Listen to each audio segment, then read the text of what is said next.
بسم اللہ الرحمن الرحیم۔ گمنام ہیرو کے معزز ناظرین السلام علیکم۔ دوستو لائک ضرور کر دیا کریں، شکریہ۔ آئیے چلتے ہیں کہانی کی طرف۔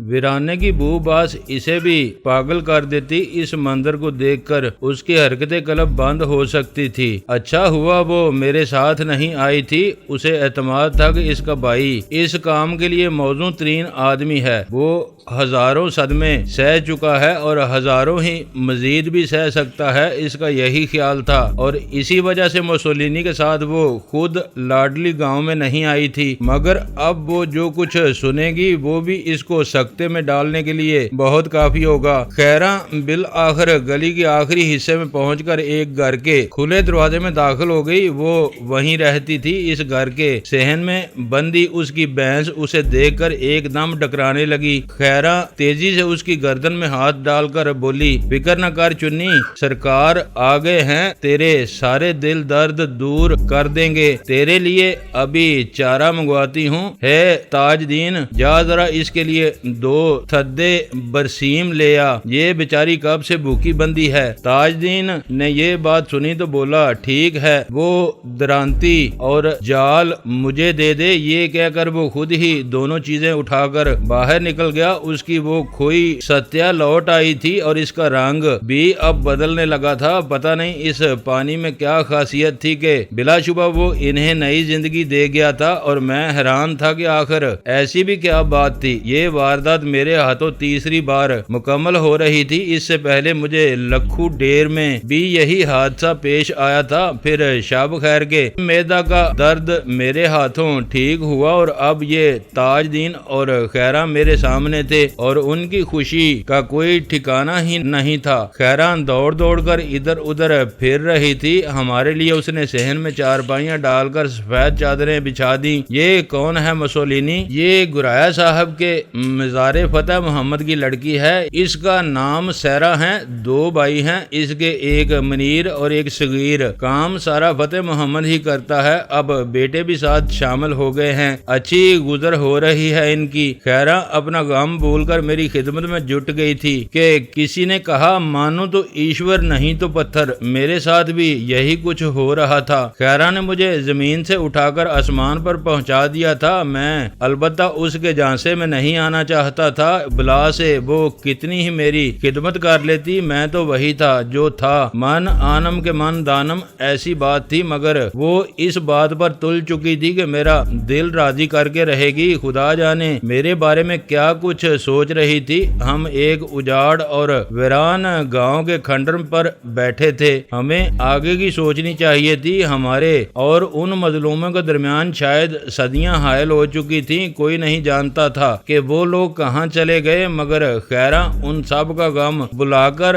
میری ذات میں فنا ہوتی جا رہی تھی۔ پہلے اس نے ہمارے ہاتھ دھلائے، پھر وہ روٹیاں لے آئی، بیسن میں گندی ہوئی تازہ روٹیاں جن کے سامنے گھی بھی تھا، وہ اس نے الگ پیالی میں ڈال رکھا تھا۔ مکھن وہ پچھلے 2 دن سے نہ بنا سکی تھی۔ بھینس تو اس کی نچڑی ہوئی نظر آتی تھی۔ عین ممکن ہے اس کا دودھ اس نے کٹے کو پلا دیا ہو۔ خود وہ اس کے نیچے بیٹھنے کے قابل نہیں تھی، اور نہ تاج دین میں اتنی ہمت تھی۔ پورا گھر سنسان پڑا تھا۔ کھائیں سرکار، یہ میری خوش قسمتی ہے کہ آپ یہاں آ گئے۔ اب مجھے امید ہے کہ وہ سب بھی واپس آ جائیں گے۔ جب آپ کسی کو تلاش کرنے نکلیں گے تو وہ واپس کیسے نہیں آئے گا؟ ظالموں نے خدا کا قہر ٹوٹے، انہوں نے کسی کو بھی نہیں چھوڑا، مگر تمہیں تو وہ چھوڑ ہی گئے۔